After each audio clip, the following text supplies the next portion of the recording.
सातारा जिल्ह्यातील आजच्या top 10 news दिनांक 1 मार्च 2026 powered by ambition science academy Satara. Scientific way of success. 11-12 science, NEET, JEE, MHT CET, CBSE, HSC crash course शिकवण्याचे साताऱ्यातील योग्य ठिकाण. संपर्क 95-1856-8168.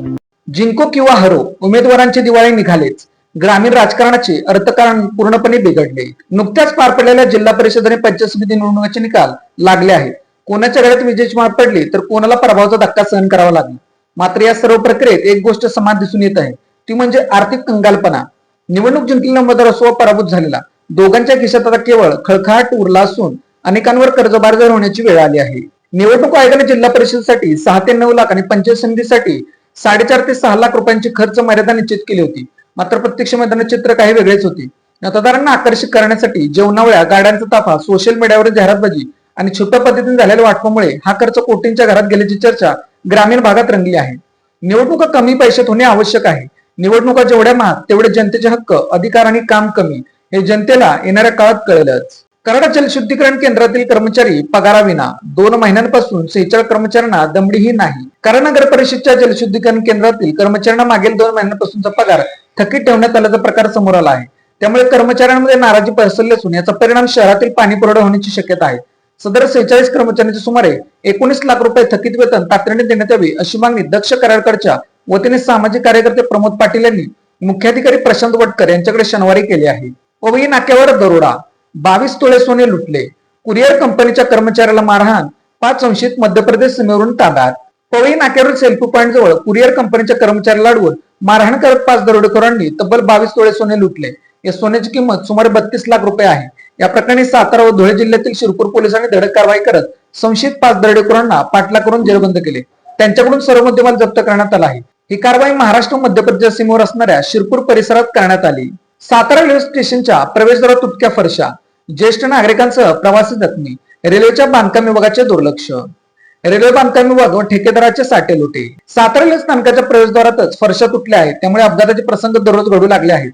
या अपघातामुळे ज्येष्ठ नागरिकांसह प्रवाशांना गंभीर दुखापती झाल्या आहेत. या उपाययोजनांकडे रेल्वेच्या बांधकाम विभागाचे दुर्लक्ष होत असल्यानेच बांधकाम विभागाचा सावळा गोंधळ चव्हाट्यावर आला आहे. मध्य रेल्वेच्या पुणे विभागामार्फत Satara water station, Koregaon, Rahimatpur, Karad railway स्थानकात विविध विकास कामे करण्यात येत आहेत. मात्र अनेकदा या कामावरील ठेकेदार बदलून दुसऱ्या ठेकेदारांना काम देण्यात आले आहेत.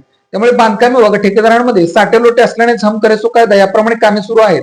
त्याला कोण आळा घालणार असा सवालही उपस्थित केला जात आहे. कराड येथील उमेदच्या मानिनी जत्रेत 32 लाखांची उलाढाल. प्रदर्शनातून बचत गटातील महिलांना मिळाली हक्काची बाजारपेठ. कराडतील शेत उत्पन्न बाजार समितीच्या बाजार मैदानावर उमेद महाराष्ट्र ग्रामीण जीवनोन्नती अभियानद्वारा आयोजित मिनी सरस मानिनी जत्रेचा सांगता समारंभ उत्साहात झाला. 5 दिवस भरलेल्या जत्रेमध्ये 100 बचत गटांच्या विविध स्टॉलमध्ये 32 लाख रुपयांची उलाढाल झाली. प्रदर्शनातून बचत गटातील महिलांना हक्काची बाजारपेठ मिळाली आहे. पाटण वन परिक्षेत्रात वनवा लावणाऱ्यांवर गुन्हा दाखल. वन विभाग सातारा अंतर्गत पाटण वन परिक्षेत्रात वनवा लावणाऱ्या 2 संशयित आरोपींवर कठोर कारवाई करण्यात आली आहे. मरळी, घेरादार, तेगेड, काटेवाडी तालुका पाटण तालुक्यातील दोन्ही स्वतंत्र घटनांमध्ये प्रत्येकी 1 हेक्टर वन क्षेत्राचे नुकसान झाले आहे. संबंधित ठिकाणी वन विभागाने तात्काळ कारवाई करून वनवा आटोक्यात आणला. मरळी येथील वन क्षेत्रात गुरुवार दिनांक 26 रोजी वनवा लावण्याप्रकरणी बळवंत विठ्ठल कदम राहणार मरळी तालुका पाटण याच्या विरुद्ध वन गुन्हा नोंद करण्यात आला आहे. फलटण तालुक्यात इंस्टाग्रामवर खोटे अकाउंट उघडून रचला हनी ट्रॅप. गोखणी येथील नीरा नदीतील मृतदेह प्रकरणाचा थरारक उलगडा. पिंपरत येथील एकाच कुटुंबातील 4घांना अटक.